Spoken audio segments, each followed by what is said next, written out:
Hello, this is Mariah Carter of Fuquay Varina, North Carolina. We are outside of Johnson Optometrics Associates. Been here for 50 years. Let's go take a tour and do an interview with Dr. Bob Johnson and hear why he came to Fuquay Varina.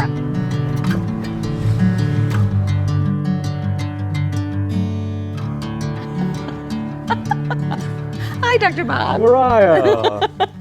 Thanks so much for having us today. Oh, yes. I appreciate you being here. Did you come to get your eyes done today? Yes. You did? Yes. Okay. Well, you came a good day because I only seen 50 today. You took me number 51. That's a great number. Let's go take a look. Okay, come on Okay. back here.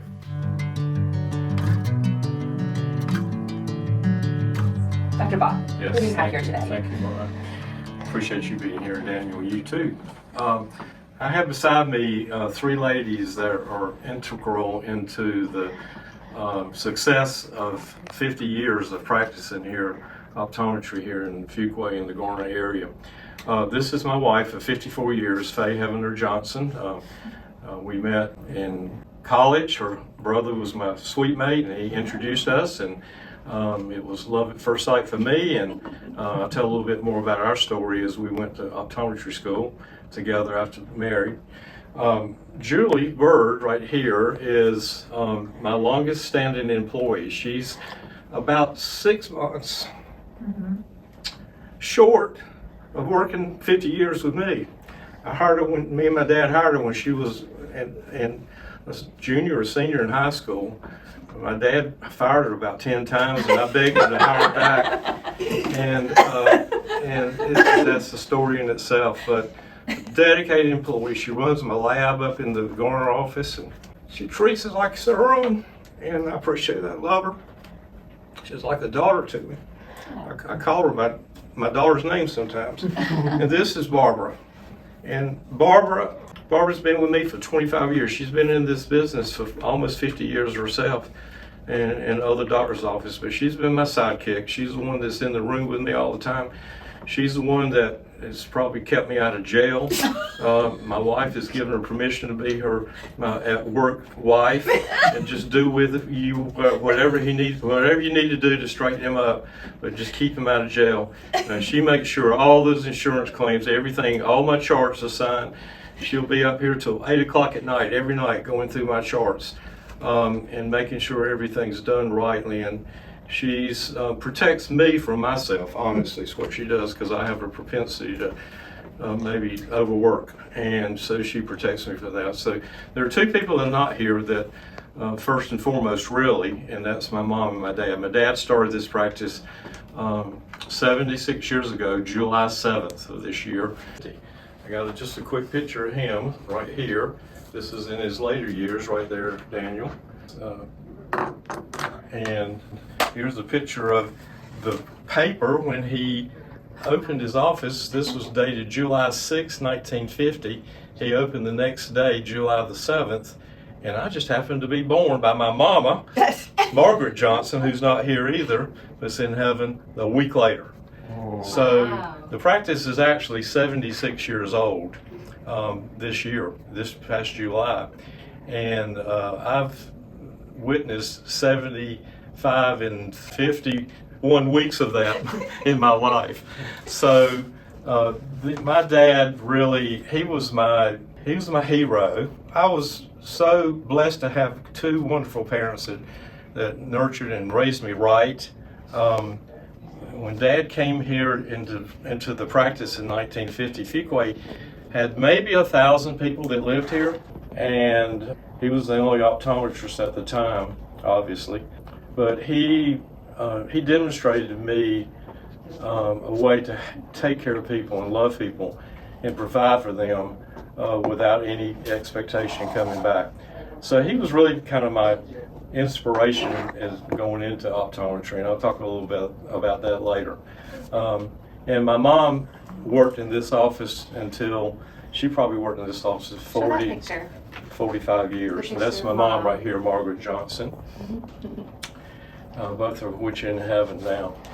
And I wanted to just share with you, not only with my dad starting the practice in 1950 and my coming in 1976, but one of my classmates and clinical comrades in optometry school in Philadelphia was Dr. Rick Hartman. He came in with us in 1979, and he was kind of the driving force for us to also start a practice in Garner area.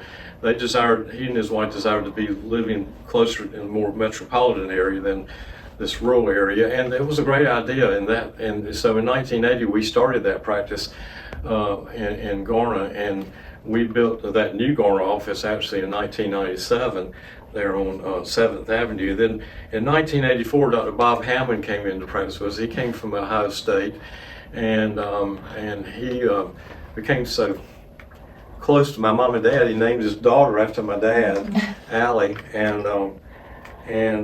my mom and dad. He was like a son to them. And then in 2009, Dr. Andrew May came in. And he moved here from Texas and went to school in Alabama and came up here and practiced with us. He came to us via Dr. Phil Martin, who was one of our surgeons, ophthalmological surgeons, and he recommended Dr. May into our practice because our practice is a very comprehensive, it's a very medically oriented practice. It's not just glasses and contact lenses, it's taking care of the whole gamut of things that need to be taken care of. So Dr. Phil Martin recommended Andrew May to come to practice with us, and he's still with us now. And Dr. Barrett Martin, that's one of the stories. I watched Barrett grow up. He went to Wake Christian Academy, and his mom taught there, and he became, just watching me, he became interested in optometry, and he shadowed me some in the summers, and then went on a mission trip down here with me to Brazil, and that settled it for him. He was at Barton College, and he said, this is what I want to do. And now he is not only one of my practitioners, but he's a partner in my practice too. So he's like a boy to me. He's like one of my kids.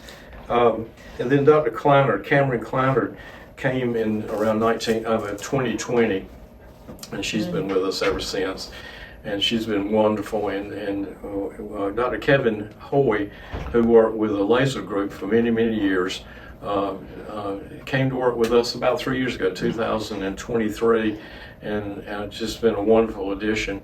And then the last, but not least, is Jessica Cummins, who started last year, and she grew up down below, Lumberton, Red Springs, somewhere in that area. But she's a North Carolina native and went to school out in to NC State and to Memphis, to Southern College. So we have 6 full-time optometrists working here with us right now. But my next success story, hopefully, is a young man named Lucas, who I trained 2 years ago in here to be a tech. And I recognized this kid is smart. This kid is smart. He was bagging groceries before he came here, had no schooling behind him.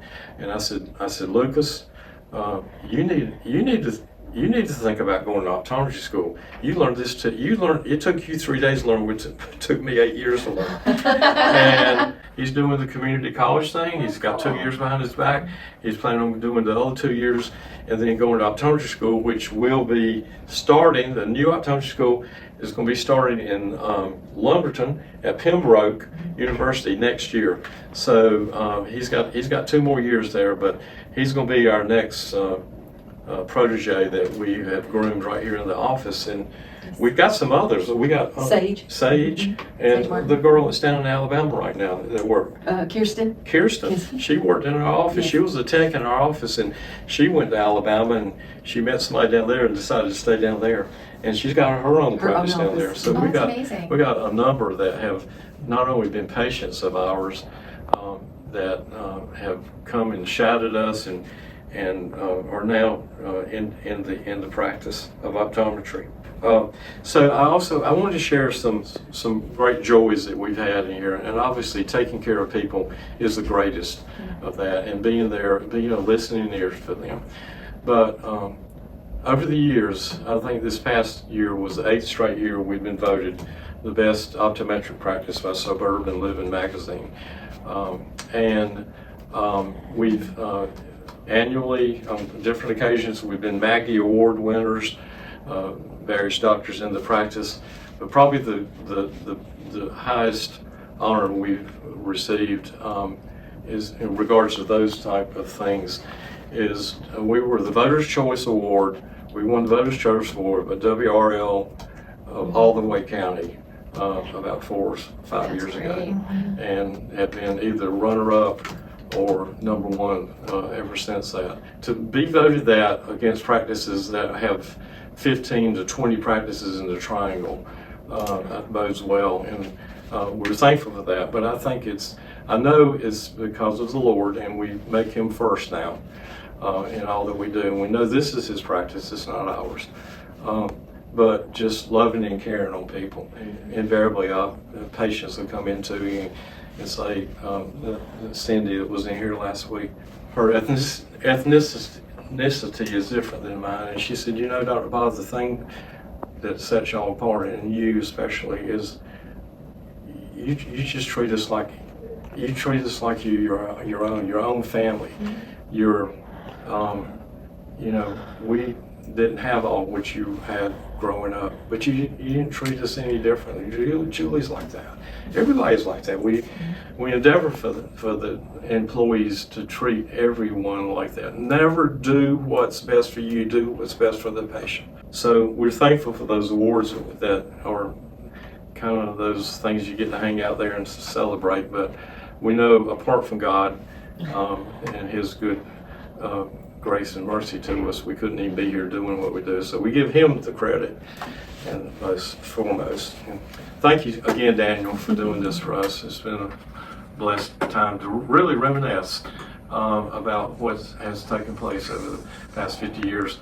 I think about those relationships with ophthalmology. When I came into practice 50 years ago, ophthalmology and optometry were rather hostile to each other because we both competed for the same people, although we didn't really, because they did the surgery and we refer them out. But those things are now, I mean, my best friends, some of my best friends are my ophthalmology cohorts. And just texted one of them today wishing him a happy birthday. But it's amazing to see how all those things have just changed so much over the years. But God is good. He's blessed me with the health to be able to do what I've been able to do. What's almost was taken away from me about 5 years ago with COVID. And the Lord spared my life, and I thank Him for that. And I thank Him for people like these sitting around me and all. That is the thing I wanted to say. They know that they couldn't do this without their employees, and they have many-year employees like Barbara and Julie. And we had one retire that she was how many years? 49? 49 years. She's 6 months short of 50. I know, and She's Cindy's 25. And Jerry's been here how many? Yeah. Close to 30, and Cindy 30. And Cindy 30. There's It's just amazing. It is amazing. And then and of course they're all wonderful, and they all just supplement what's going on here. It wouldn't do them any good to walk through the back door if they didn't have all these people. Yeah. So I just thank them and everything that they have done and do. Thank you. I really do mean that. Dr. Bob, question for you. Why Fuquay Varina? You mentioned that it was a very small, populated town. What drove your father to come here? It's an interesting question, and I didn't even prompt that question right there. But my dad, having grown up in Apex, he went his undergraduate years, which was at Wake Forest University, and his optometry career up in Philadelphia. Pennsylvania College of Optometry was sandwiched by the World War II. And so Dad got drafted. He went into the Air Force. His desire was to fly, and he found out he had bad eyes. He didn't not know he had bad eyes. And so they restricted him from flying. He spent his 4 years in the service when the war was over, but never flew. But that was intrigued Dad about his vision, and so he pursued optometry as a result of that. And having grown up in Apex, I was asked, why did you not go back there? Granddaddy Johnson was a physician there, and he said he never really gave me an explanation. He decided he was going down to Sanford. And my mother had an uncle named Kerry Castleberry, who was a tobacco warehouse owner and a very respected man in the community. So Dad thought going there and Uncle Kerry would be a help to him to start a practice down there. So Dad went and spoke to a gentleman that was already there, an optometrist there, and they decided it was enough people there in Sanford. It was a larger community than Fuquay. Fuquay only had about 800 to 1,000 at that time. And so Dad had already secured a place to practice. And just before he opened his office, another gentleman comes to Sanford and said he's going to practice there. Well, Dad and he met together, and the other guy was adamant about coming to practice there in Sanford. And Dad said, well, it's just not enough for 3 doctors in this community. So Dad said, how about if we flip a coin? And they flipped the coin, and Dad lost the coin toss, and that's how we ended up in Fuquay. Fuquay was close proximity to Apex. I guess Dad figured with that proximity, some of those people from Apex would gravitate down here, and he could see them. But my growing up in Fuquay and having a practice right now in Fuquay, Virginia was predicated upon the coin flip. I kind of think all businesses should be developed on a coin flip these days. Yeah. Okay, so you did mention the how your name came about. Do you want to go into that story real quick? The Dr. Bob name? Okay, so when I came into practice with Dad in 1976, we had 2 Dr. Johnsons. And my dad he was 55 years old at the time, and he wasn't real keen on being called Old Dr. Johnson. So we had to improvise, and the improvising turned out to be, okay, I'll be Dr. Bob and you be Dr. Johnson. And so that's how the Dr. Bob thing came about. It was really to appease my dad because he wasn't really old at that time. I thought he was when he was 55. When I started practicing, I couldn't imagine being 50 years old, much less practicing for 50 years. But it is, and this is the month, August the 18th of this month will be my 50th year. That is congratulations, everybody here in this room. I'll never forget.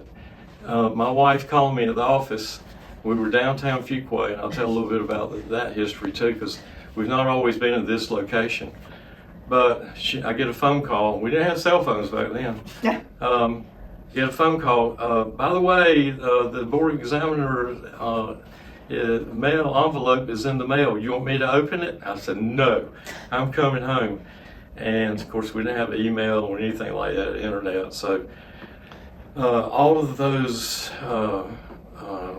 8 years of college, board exams, and everything was predicated upon, and my practicing was predicated upon whether that thing said passed or failed.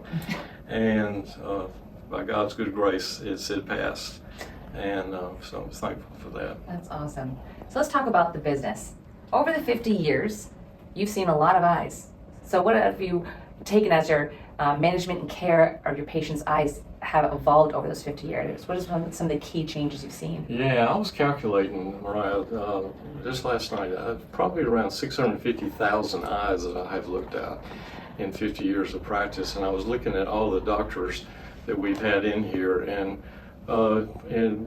with mine, including theirs, it's probably between 3 and 4 million eyes that have been examined individually, each one separately, diagnoses, treatments individually. It's just amazing when you think about 3 to 4 million of those. But when I started practice, it's just amazing when you look back at the way technology has changed. That's one of my aspects, yeah. And so I'll reflect on some of that, and I've enjoyed this looking back, because you have a tendency, you get so caught up in doing your daily work each and every day, you forget about how things were when we first started. When I came out of school, this is not an ophthalmoscope, this is a retinoscope.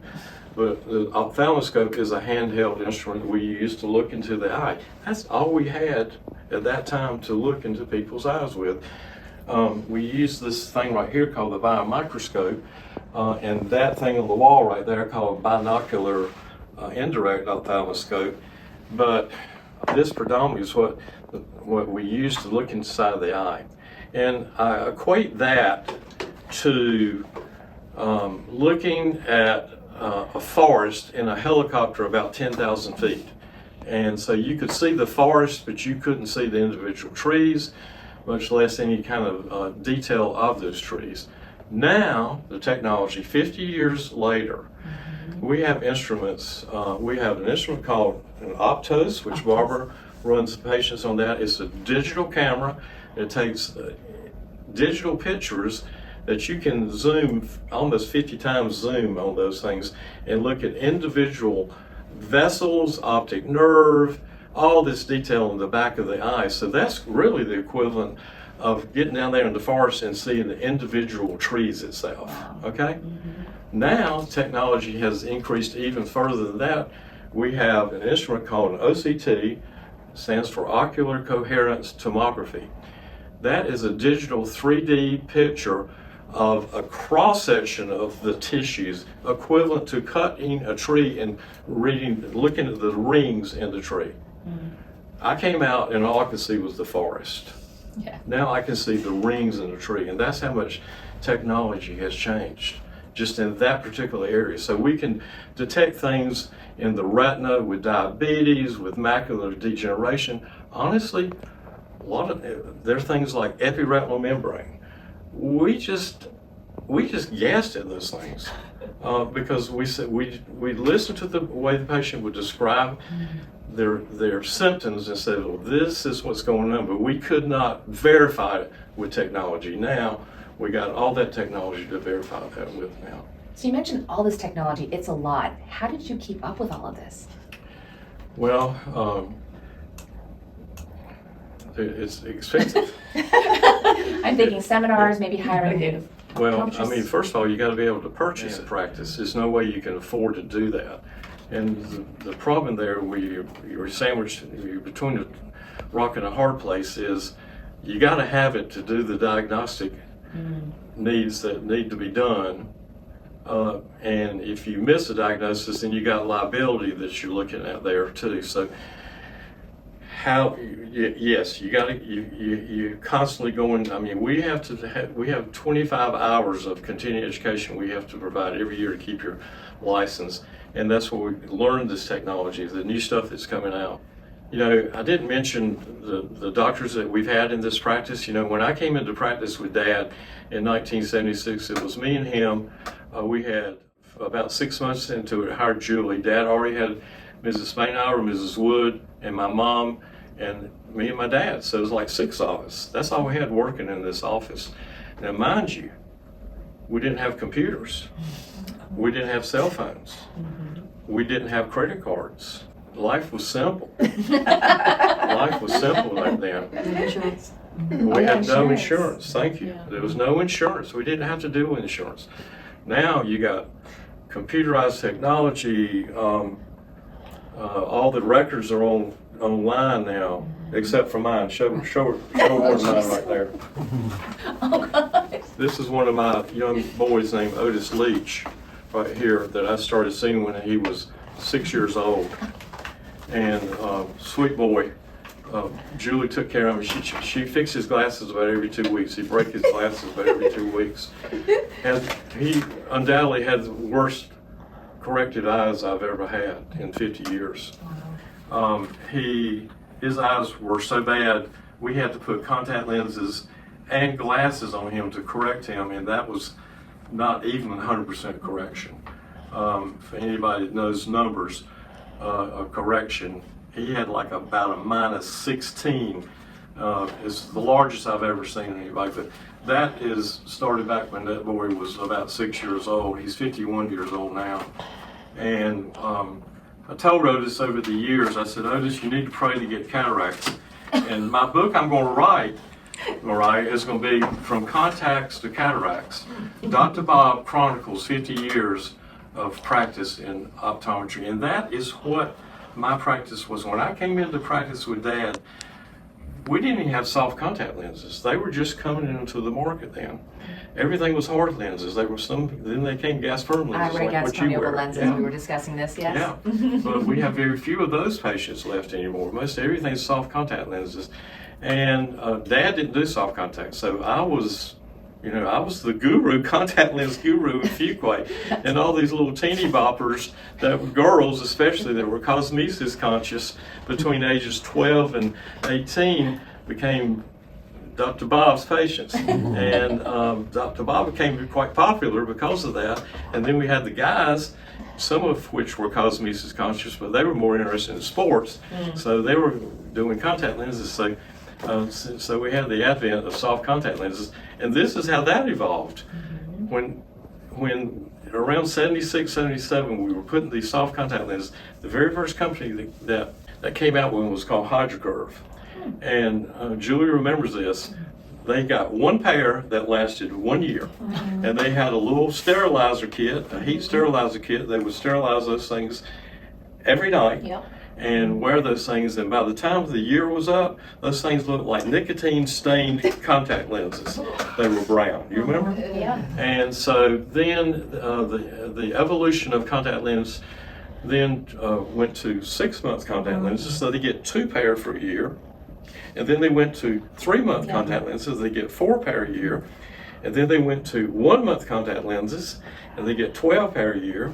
And then they went to 2-week contact lenses, and they had 24 of those a year. And now we have daily contact lenses. You wear them one day and throw them away. We've seen in that period of time where you could change the color of your eyes with tinted contact lenses. Yep, I remember that. And we have corrections now where you can correct people that have astigmatism, large amounts of astigmatism, and people that have multifocal, bifocals. They have multifocal contacts. It's just the way contact lenses and the way of caring for patients is just amazing. But now, because that patient is not wearing a contact lens for a year at a time, obviously we have less complications with people coming in with eye infections and corneal ulcers, and I've just got a litany of stories of those things that happen in our office. But those things are minimized to almost nothing now with one-day contacts. About some success stories of some key patients. No names need to be shared here, but some key success stories of a really challenging patient that you've had yourself. Okay, so I didn't finish the story with. Oh, there you go. See, I knew what triggered With Otis. So about a year and a half ago, for the last 10 years, when Otis was in his 40s, I said, Otis, you need to pray to get cataracts. So those of you that don't understand fully about what takes place with cataracts occur in this part of the eye here. It's called the lens of the eye, and it just gets cloudy. It's like smudging your glasses up and you can't clean them up. So when cataract surgery is performed, this part of the eye is removed, and an artificial lens called an implant is put back in that place. Procedure now takes about 2 minutes to have that removed, about 4 minutes to put the implant back in there. When I started in '76, that procedure was just coming onto the scene by a group called Carolina Eye Associates in Southern Pines. Dr. Gail Martin and Dr. George Tate, they were trailblazers in this field. Nobody else was doing that. Prior to that time, you had to have your eye halfway cut open with about 12 to 16 stitches. Before they had the implants, you had to lay in the hospital bed for a week with sandbags on both sides of your head, and then you have glasses that were just about that thick because they didn't have implants.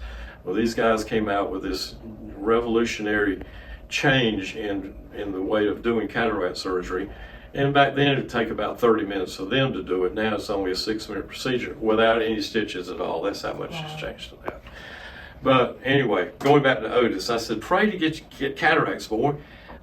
And sure enough, about 50, he started showing some cataracts. And I said, I'm going to send you to my cataract surgeon and see if we can't get this thing approved. And sure enough, Dr. Derringer was able to get him approved in insurance. And we had his cataracts removed, and his glasses, it changed his life. Literally, Otis, without his glasses and contacts, would have to hold stuff this close to see. And so after we had both eyes done, he now just wears just a regular little pair of glasses right now.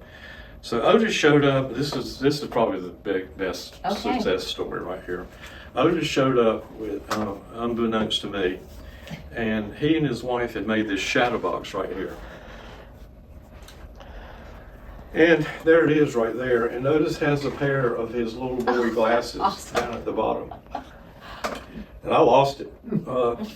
And he just came in, he said, Bob, Dr. Bob, you don't know how much you've changed my life and how much I've loved you, and I can't say enough. So my wife and I decided we want to do this for you. And so he has the Johnson Optometric logo there at the top, and it says, caring for my eyes for 45 years.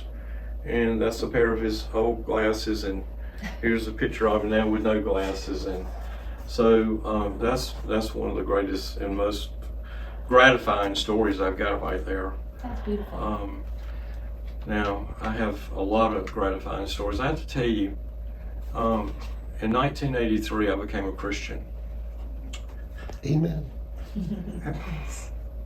And God changed my life as far the way I looked at caring for people. Up to that time, it was a lot about me. And then it became about other people. And God revealed to me that the reason He had me here was to love on people and to minister to people and to witness to people. And you know, there's an old saying, it came about through Chick-fil-A, really. The guy that founded Chick-fil-A and it's a training video he gives all of his employees, is everybody has a story.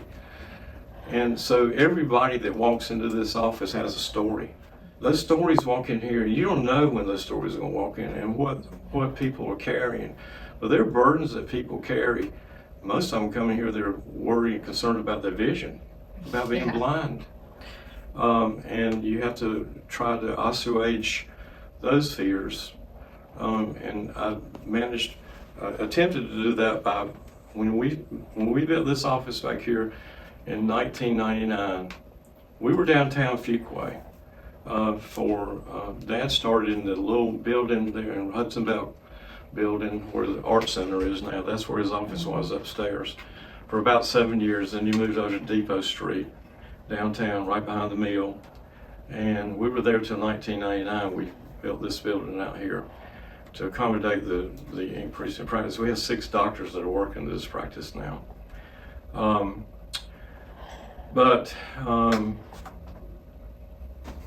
lost my train of thought, but where I was going, I was taking care of people. And so when we built this office, I wanted to design that waiting room to make it feel very homey instead of have that sterile atmosphere like a doctor's office. Because I don't care what doctor you're going to, and I have the same fears when I go. You're worried about what kind of outcome that you may hear from the doctor. And I think of all the things that people probably fear the most is maybe next to dying would be going blind. And so we try to alleviate a lot of those fears by making an atmosphere where they're comfortable and less. So, but we've just, since I became the Christian, like I talk about in 1983, the Lord has just opened doors for me to love on people, to minister to people that are hurting, and also to celebrate with people. That's one of the greatest things about what I've been able to do, is that not only can I commiserate with people about things that are going on in their lives, loss of loved ones, but I celebrate with them, birth of children. I see right now, I see, it's not uncommon for me to see 5 generations of people, from great-grandparent down to the great-grandchild. And it's amazing too how similarly their eyes are, because of genetics, are like their great-grandparent. And I remember their eyes, I remember details of their eyes, and how a great-grandchild's eyes will have similar appearance, similar prescriptions and stuff as great-grandparents. So that's been a joy to me, especially, there's a saying, people don't really care how much you know until they know how much you care. And my dad demonstrated that for me, and I've endeavored to carry that on even more so since I became a Christian. Lord has been good. I mean, He's let me do this for 50 years. People ask me all the time, why don't you stop? And I said, the Lord won't let me stop. This is your ministry right here. That's why I got you here. And Barbara's seen to it that my schedule's not as crazy as it used to be. But I enjoy my people, and when you've been caring for people and families for that many years, and all the joys and all the sorrows. I've been to the funerals, I've been to the weddings. I videoed their weddings, many of them for them. I went to their high school graduations. I went to the one-year birthday parties for their grandchildren, their children. All those things have been because I've been able to do this. I love that. So you're a man of this community. You instill caring for all of your patients as if they're like an extension of your family. It's been for 50 years, you having this practice. What do you expect? What would you like to accomplish, I guess, in the next 25 to 50 years? Well, I'm praying that the rapture happens before that time. I'm not really looking forward to dying, but 25 years from now, I'll be 101. I wasn't going to guess how old you were. So that's another thing I wanted to talk about. My patients, when I came into practice, about the oldest you would see, my oldest patient might be 87 or 88 years old. It's nothing for us to see every day somebody in their 90s. We just saw one the other day in Garner. He was a month short of being 100. He drove up there by himself, lives by himself. He volunteers for ministry every other week in the town of Garner. And his mind just is sharp and alert, and he's had that birthday now. But I've had a patient that was 107 years old. So the longevity of life has really changed in 50 years. But with that, requires much more individualized care for them, because there are things that are associated with eye diseases and stuff that come along with that aging. Technology is going to significantly change, even more so with AI, and a lot of this stuff that's done manually now. Some of this, it's already happened, and some of this stuff's been done remotely. It grieves me that, we have prided ourselves in this practice to do what's best for the patient. That's one thing my dad strived for me to understand. You always do what's best for the patient. Don't do what's best for you. You do what's right and do what's best, and God will take care of the rest, and He has. And we have endeavored to do that. She does that. I don't know how many, it's no telling how many birthday cards and Christmas cards she sends out to patients. Patients come to me all the time. They run into me, well, I got my Christmas card and birthday card from Julie. It's a family affair. And our patients become like that too, and have become like that. And that's what's so gratifying about the whole thing. I feel like you're an eye doctor with loving care. Well, I mean, I've endeavored to do that. People bring all kinds of hurts into your office, and I had a lady last week, and she was, this is a perfect example, and I had a hard time engaging her, and I try to engage my patients and find out about what's going on, and it was just hard. I didn't say it to her, but I said, well, if she's gonna be like this, I'll just be like this too. And so after I finished with her, she says, well, Dr. Johnson, my husband we just found out he had a stroke on each side of his brain. Oh, there you go. Everybody's got a story. And you don't know what's behind every face that walks into this office. And so I just had an opportunity to just love on her and pray with her, because she was concerned, and because her helpmate for close to 50 years was possibly dying. It's been a blessing. The Lord has blessed me for 50 years. I could have never imagined doing this for 50 years. So I had a few little just anecdotal things that I wanted to share with you. These are just like crazy things that you would say, like, no, that didn't really happen in your office. I received a phone call one night about a little bit past midnight on a New Year's Eve. And it was principal here in town, principal of the high school, called me, and he said, my son was over at so-and-so's farm, and they were shooting firecrackers, and they were shooting Roman candles off. And so my son lit one and ran back away from it, and it dudded out, so he went back to light it, and it blew up in his face. And he's screaming, his eyes, it all went in his eyes. And so I said, well, bring him down to the office. And so I was by myself, worked on that boy till about 2 or 3 o'clock in the morning, picking black powder out of his eyes and treating his eyes for multiple corneal abrasions. That was one. We had another guy, a young kid, he was about 14 or 15. He and his buddy were shooting these little pellet guns. I don't know what they call it, about this size. They're not soft.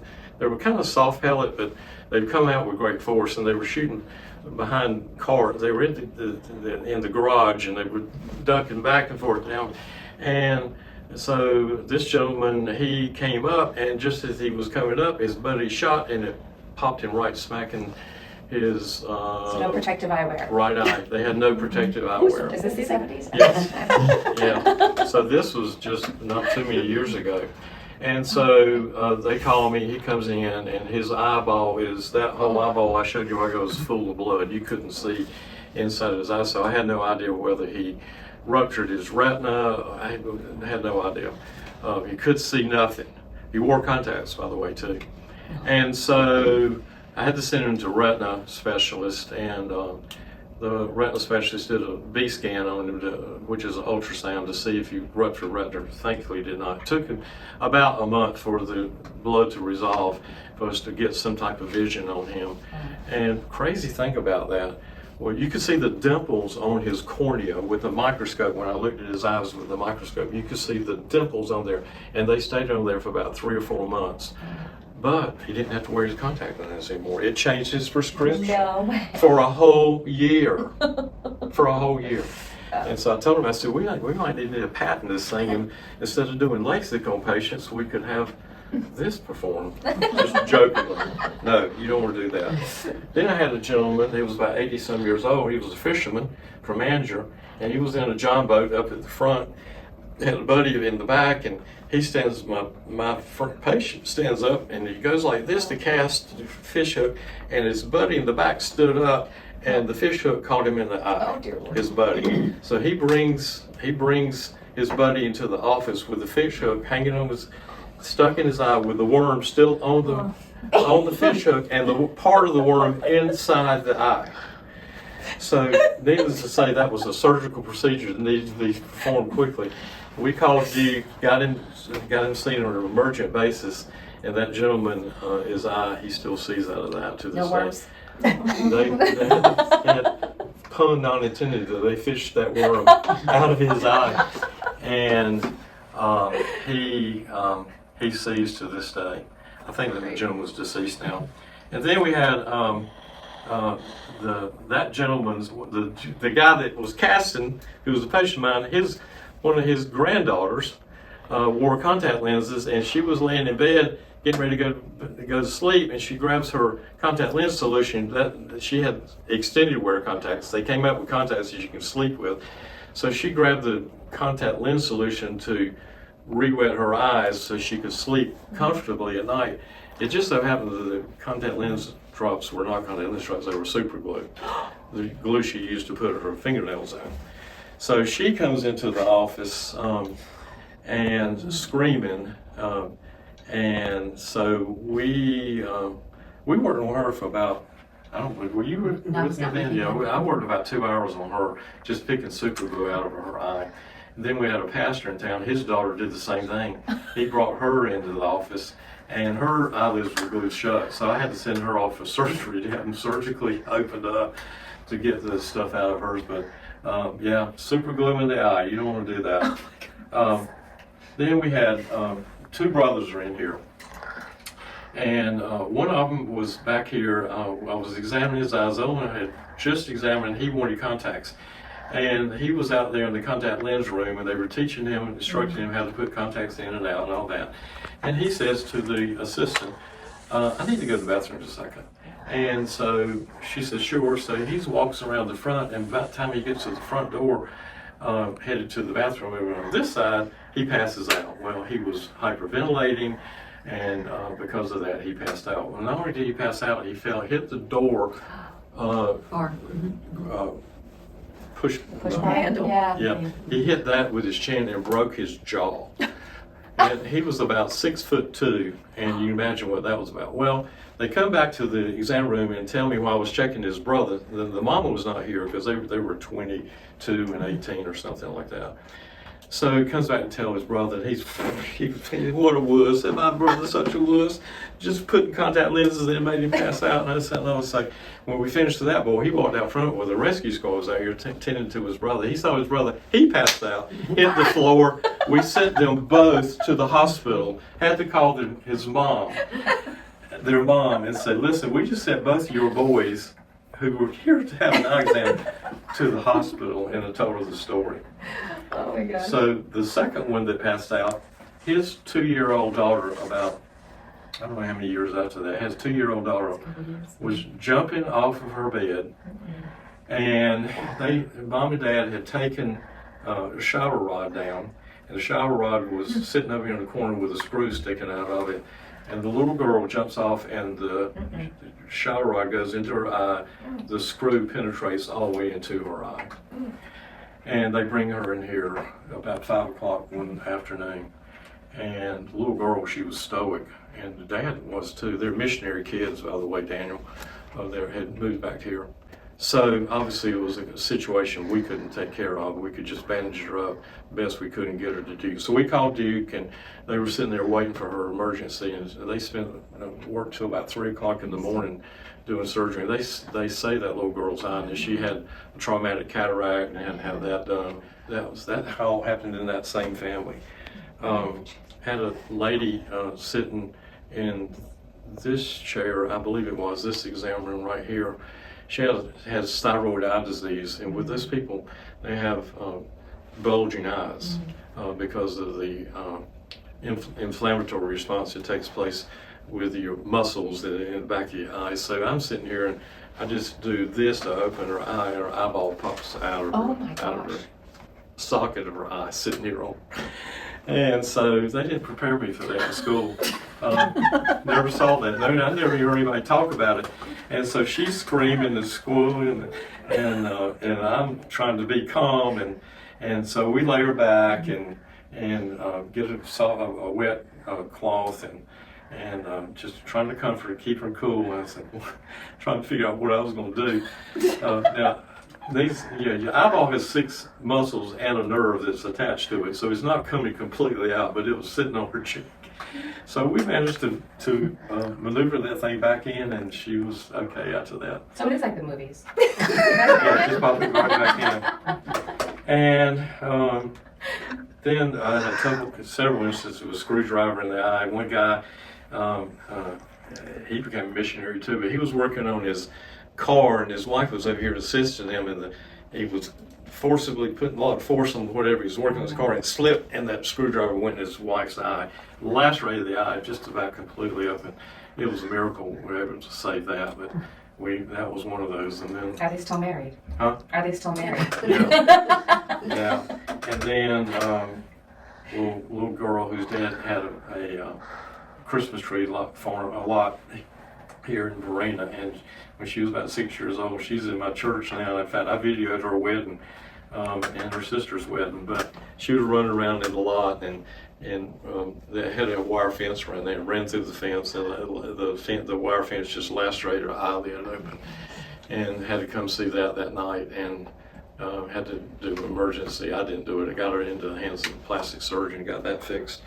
And then we had, good gracious, I've removed enough metal from people's eyes from just working with welding, and we were the hands-on eye doctors for when the Sheridan Harris plant was being built, and there was a lot of welding going on. And that group that came up here from Alabama summoned us to take care of them, but it's almost daily. We had multiple people coming here with metal in their eyes, and you have to dig that out and use something like a dental burr to get the rust and stuff out. But I could probably sink a ship with the amount of metal that I've taken out of people's eyes, and the other practitioners here. And then last but not least, a lady that's a pharmacist, and she is a very accomplished skier. She slalom skis, water skis.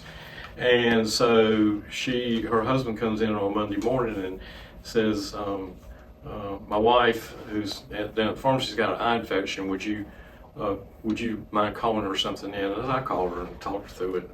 I said, well, I'm going to call you this medicine. And without looking at you, and back then we didn't have cell phones. We could take a picture and look at it and do telemedicine.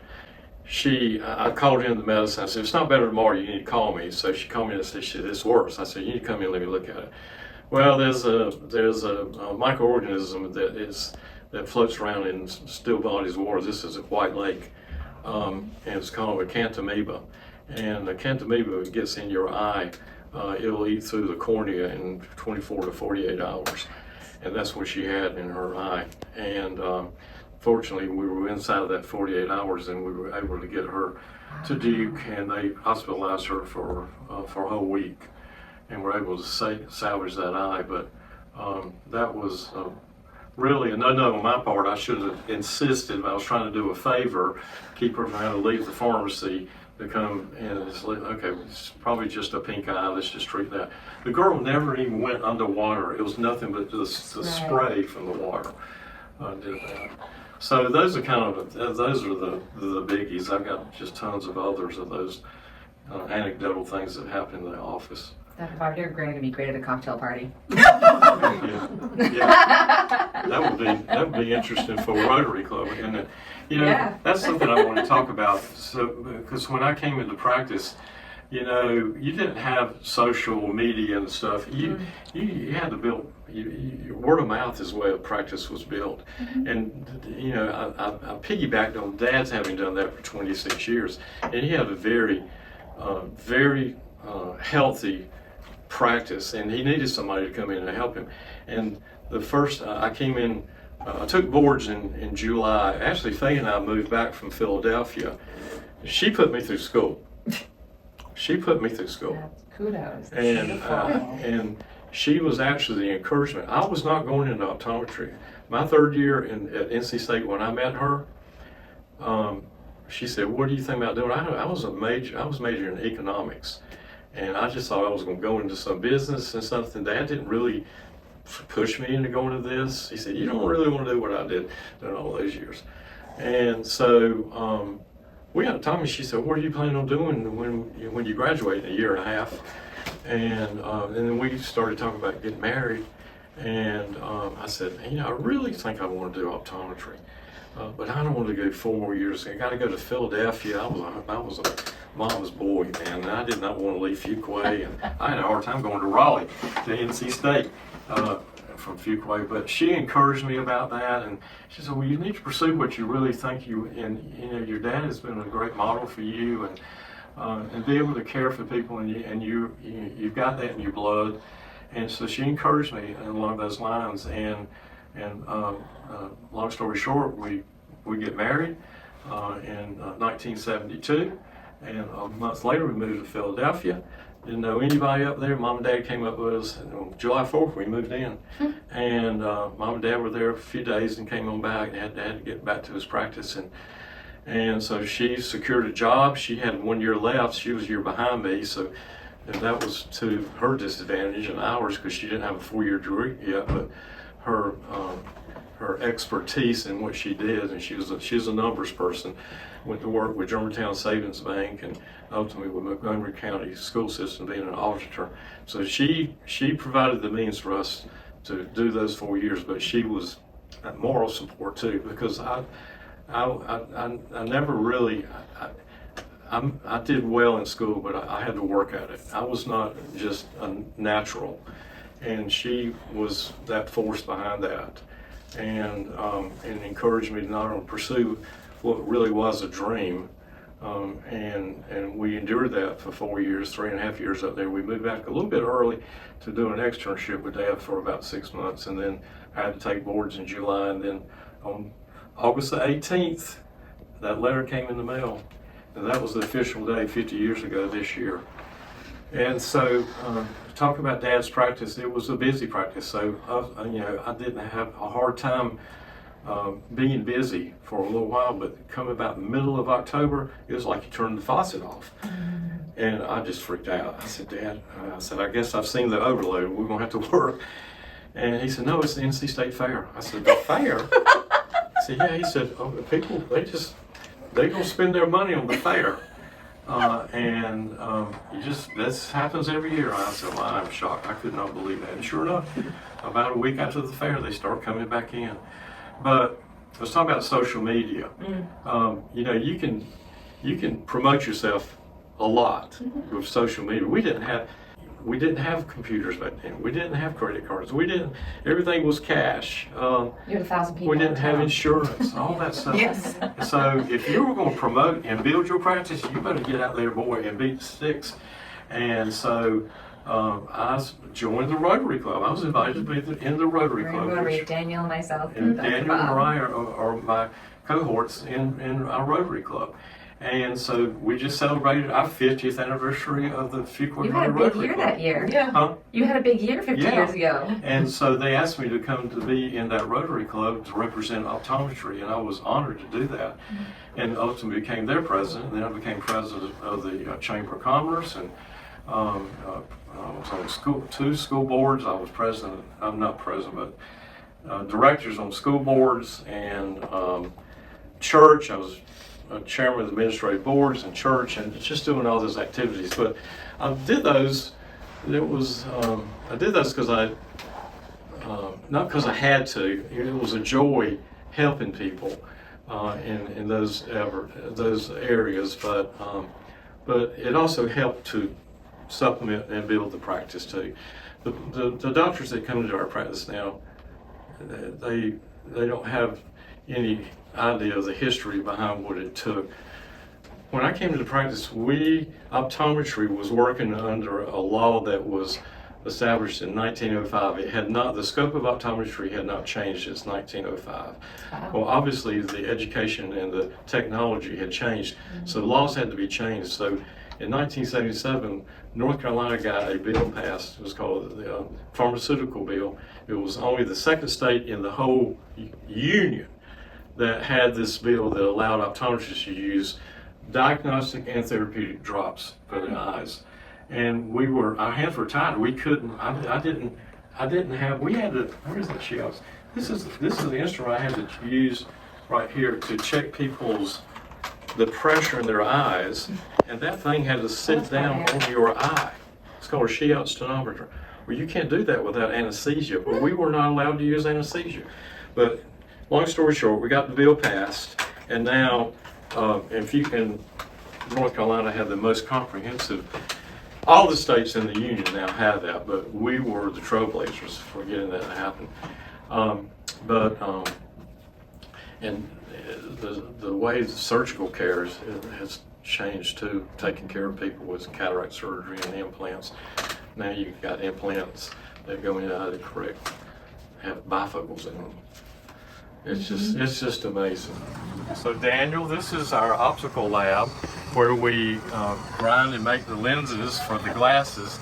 And I got a gentleman right here by the name of Jerry Morgan, who has worked for us for 35 years as our optician. So Jerry he's a legend in Fuquay and Garner area. Because everybody comes in here and wants Jerry to take care of their glasses or whatever needs to be done. But Jerry's the one that edges and cuts the lenses out, makes sure the prescription is in there properly, make sure they got the right fitting frame. And he worked. How many years did you work with my dad? You worked A year probably. how many? A year probably. Oh, I thought it was long. I thought it was more than that because Dad stopped when he was 67 years old. So that was in 1988. Okay, I came in 1990. So Yeah, but he was back and forth. Yeah. But anyway, Jerry's been with us 35 years.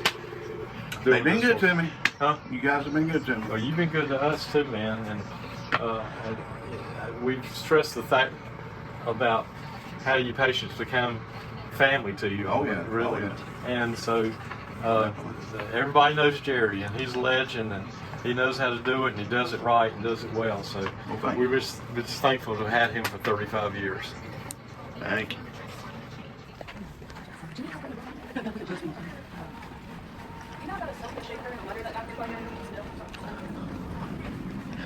So what we were talking about a while ago about how our the practice becomes like, your patients become like family to you.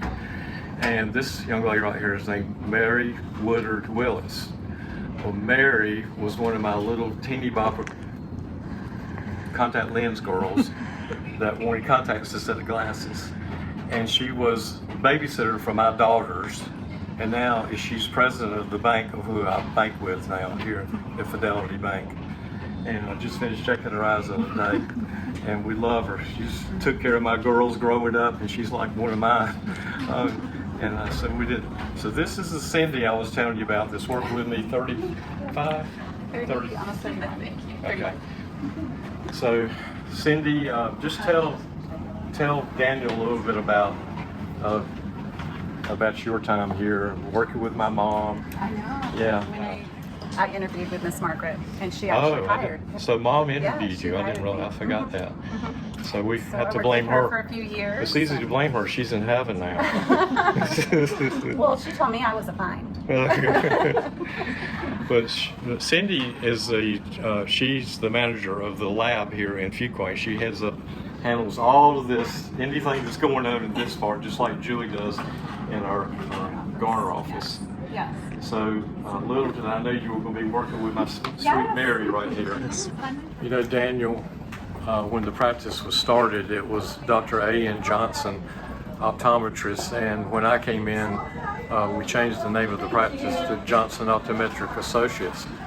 To my knowledge, Johnson Optometric, which is 76 years old, is the oldest continuous family-owned optometric practice in North Carolina. Bye.